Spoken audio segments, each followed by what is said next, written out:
Hey everyone, Brendan Snyder here. How are you? Thanks so much for joining me and welcome to the 200th episode of New Music Finds. Yeah, I can't believe that we are here at 200 episodes. This has certainly been a very popular series that I do on my channel where I collect together and go through all the different things that I've purchased over the past week, and in some cases, stuff you guys send to me, which I've got a bunch of that today. So it kind of all came together very interestingly that this was the 200th episode, so sort of a celebratory episode, and yet I got a bunch of stuff sent to me as well from you guys, and of course all the regular stuff that I collect up myself. I've got 20 different things to run through with you guys, some CDs, some records, t-shirts, you name it, I got some cool stuff here, so I'm certainly excited to go through all of that with you. We're going to do it here in just a bit, but if you are new to my channel, and this maybe is the first time you're watching me, don't forget to hit the subscribe button, also comment, like, all those things do help and turn on notifications so that you can stay up to date on everything going on here on this channel, because we got a lot of cool stuff going on over here, not just running through the stuff that I've picked up, but also a lot of other cool topics and discussions and countdowns and stuff like that. So stick around and tune into that on the channel. But over here on this episode, I always like to kick off with new releases. And I got a couple things that came out in past weeks, but I only just got, so new to me, but you've probably already seen these things out there. So first thing up is the new Michael Wilton solo album. It's being released under his nickname Whip, and it's simply called Volume 1. Pretty plain in terms of the album artwork there. I was a little surprised there wasn't more to it. Plus the fact that it doesn't capitalize on the name that most people know associated with Queensryche. Yes, he's the one of the rhythm and lead guitar players for Queensryche. We don't get that name on here. If you didn't know that Whip was his nickname, which I didn't until the announcement of this, although some of you guys have weighed in and said that yes, in fact, he has gone by that for a long time, but just not widely known. As far as I'm concerned, I've certainly followed the band since the late 80s and never once have I heard that or seen that written in a publication.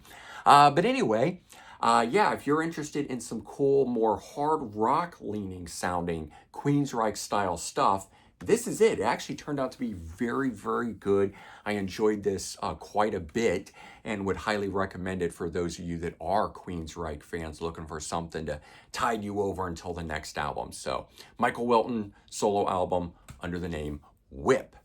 Okay, next up is Bryan Adams' box set, live at Royal Albert Hall from 2024. It's in a sort of a slipcase sleeve like that, where we get, I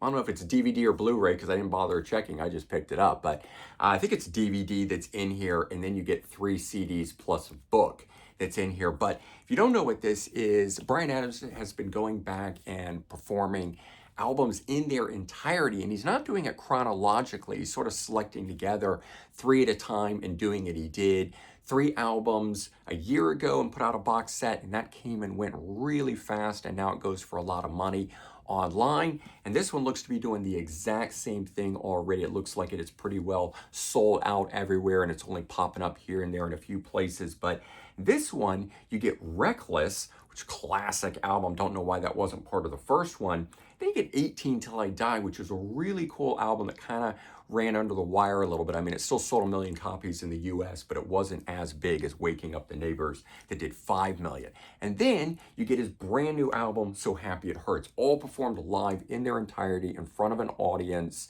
Very, very good sound throughout, a lot of energy. I like this a lot, and most of you guys know I am not a fan of live albums, but I have to say I've been playing these a lot.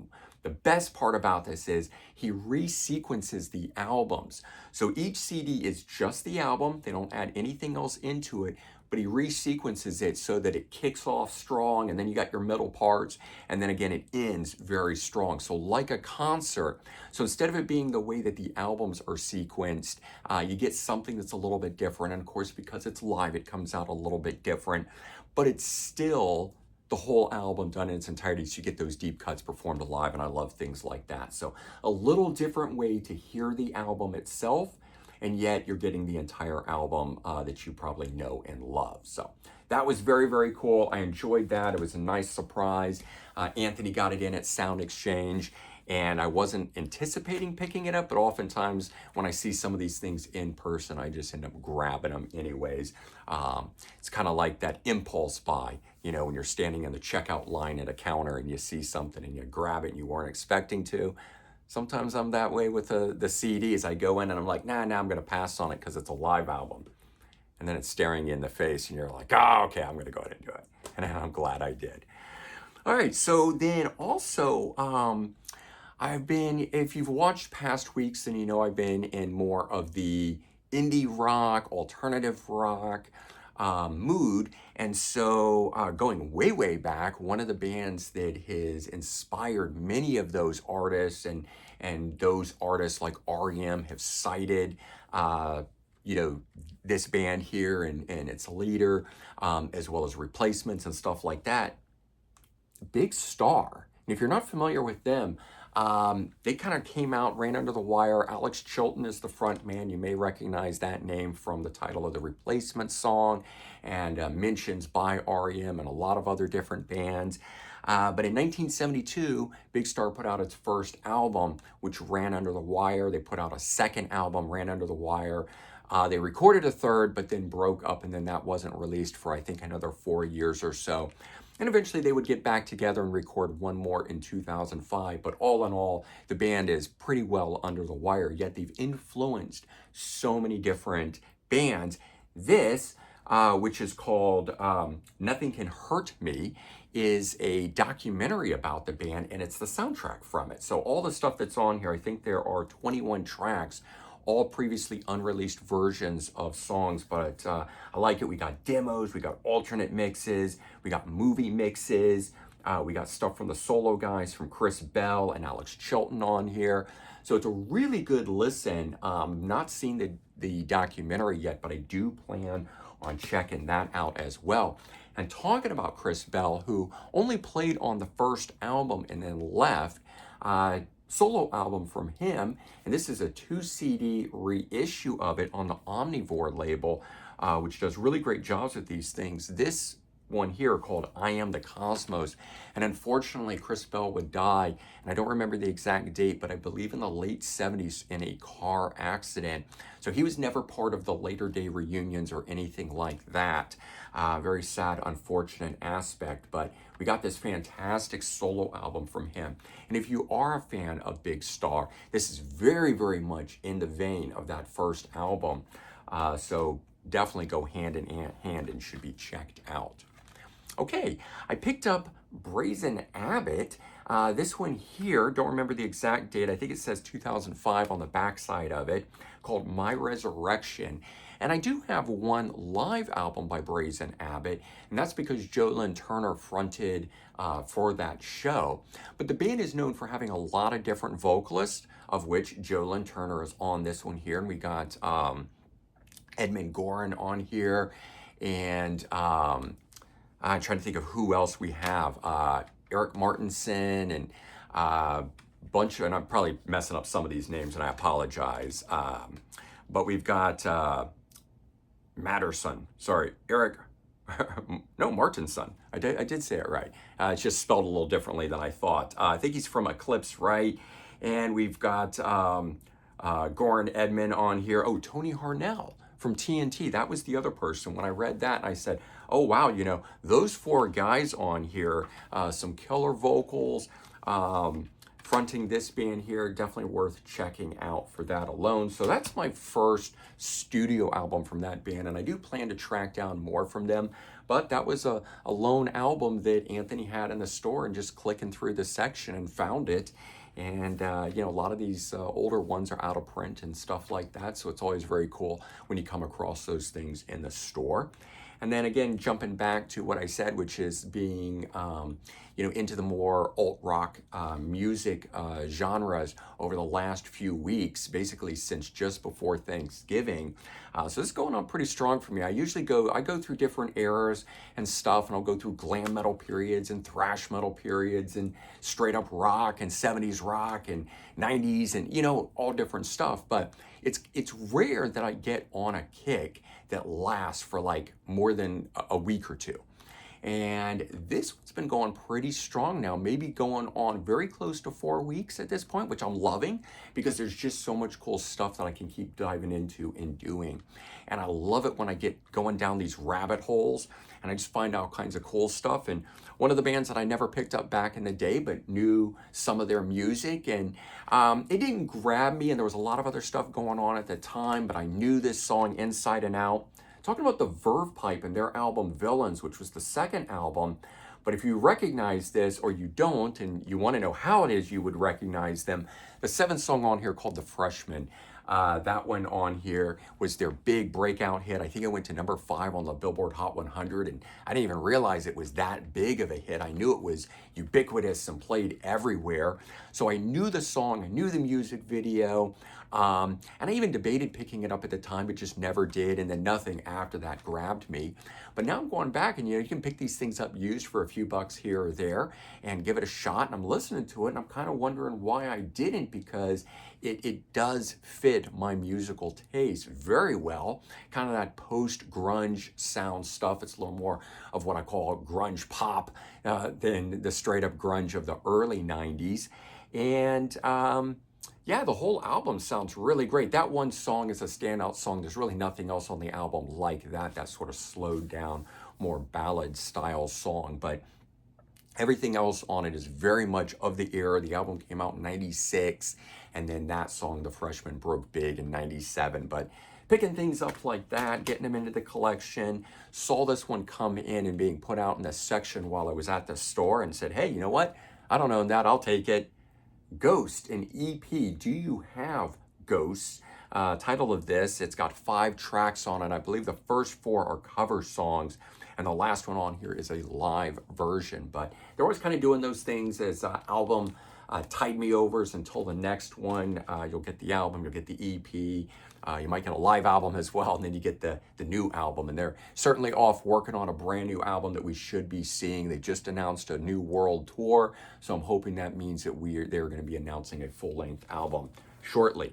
Okay, so those were the things I picked up, but as I mentioned to you, people sent me things. This was a pretty cool past week here. And first one up is a band called Wraith, and the music on here sort of a cross between a progressive metal and a power metal, but with Iron Maiden influences. Opening track on it, check this out, War in the Sun. Immediately I got Iron Maiden vibes from it and really liked it.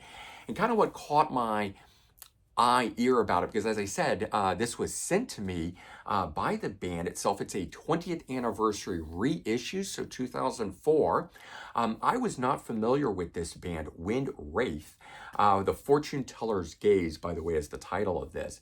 But they had watched my videos and they had seen that the frontman for this, Scott Oliva, who has sung in Inner Strength and some other projects that I've shown you guys, they said, hey, by the way, that's our singer on here, and this is another project that he did, and could we send it to you?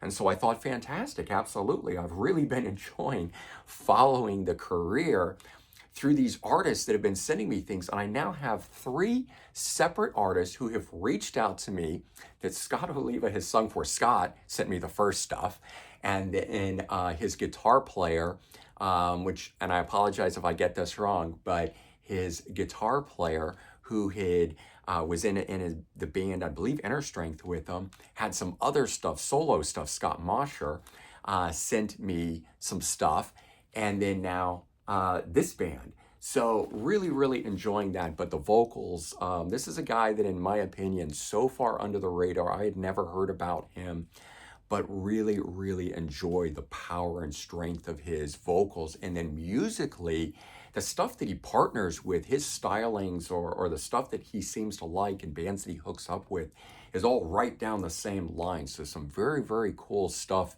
throughout the years of his career. And this band here from 20 years ago, putting out a 20th anniversary. I definitely recommend going online, streaming, checking this out, and then heading over to the band's website to get some more information on it.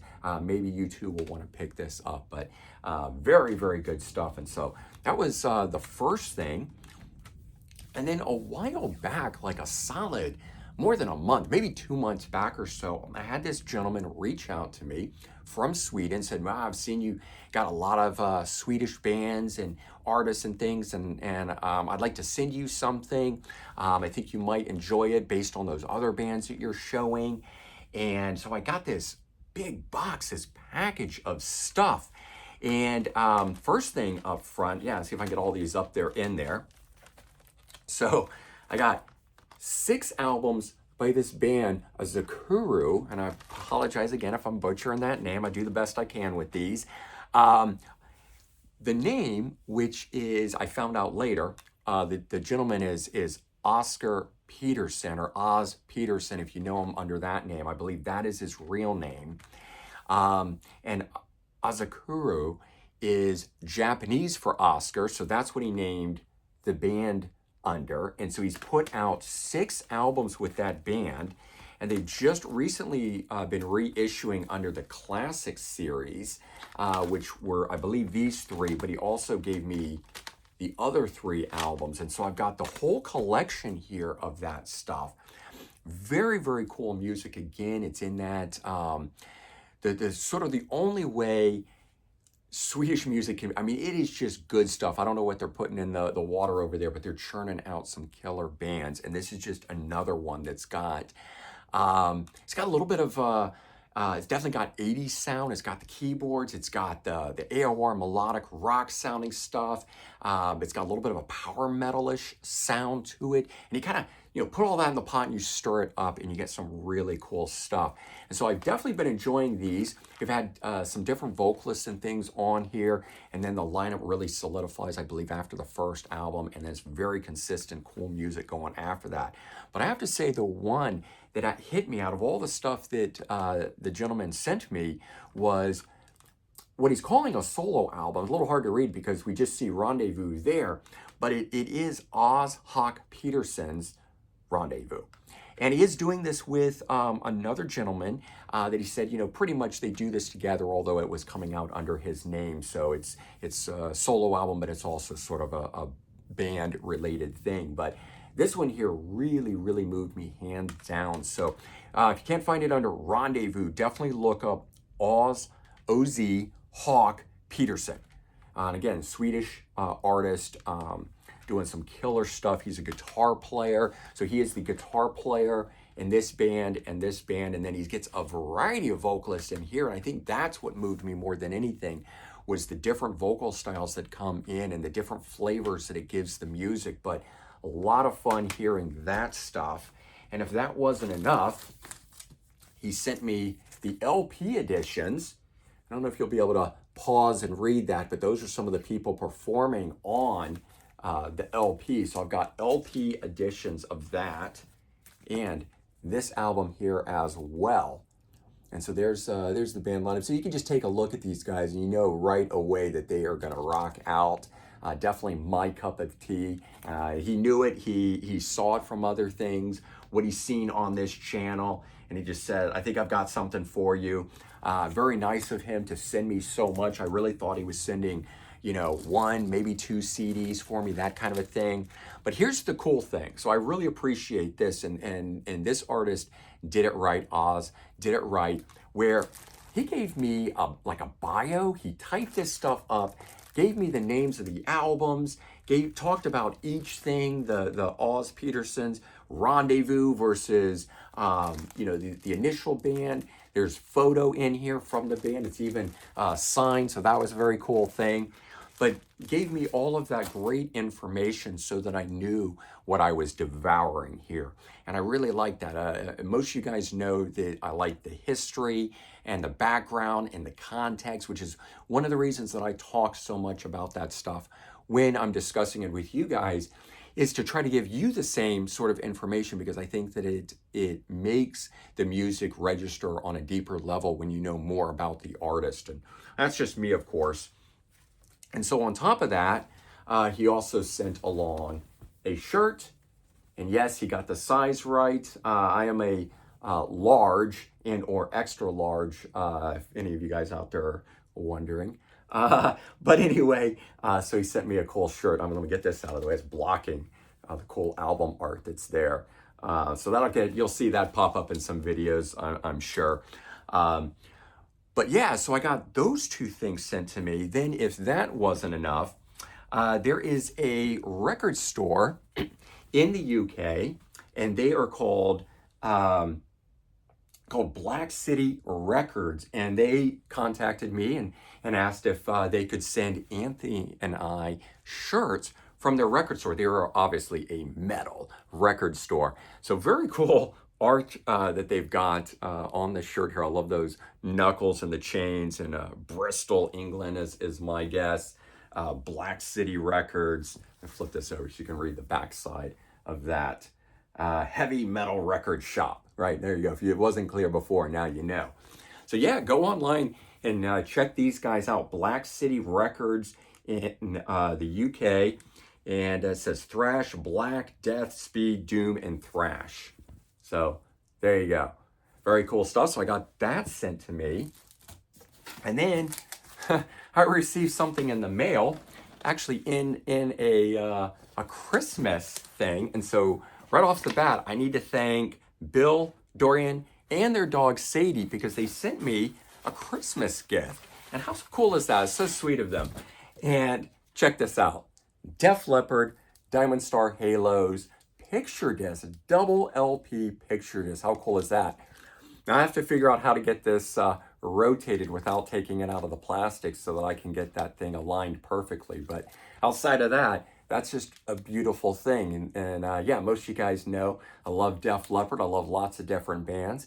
But this was very nice, certainly unexpected, and a very, very nice gesture for that just to arrive and not even be expecting anything like that. So Bill, Dorian, and certainly your dog Sadie, thank you guys so much. I do very much appreciate it. And then to the other cool artists that sent me things along this past week or 2 weeks where I was collecting it all together. I dig it, man. I really appreciate it from the bottom of my heart. Those kind of things are very cool to get. And certainly all the other stuff that I picked up. But as I said, 20 different things this past week, including all these cool things that were sent to me, just making it even more and even better. And when I can sort of interact with some of you guys and your musical bands, projects, stuff like that, as well as the cool stuff that I've already got, it just makes it even better. So those are the things that I picked up, or were sent to me in this case, over the past week. Hopefully you've enjoyed this episode and maybe found some new stuff. And again, definitely recommend going and checking out Azak Kuru and or Hawk Peterson solo and Wraith and Black City Records. Right? Go check all those things out and give those guys some support and some love, and see if they float your boat the way that they do mine. All right, everyone. Take care. Have a good one, and I'll talk to you real soon. Bye.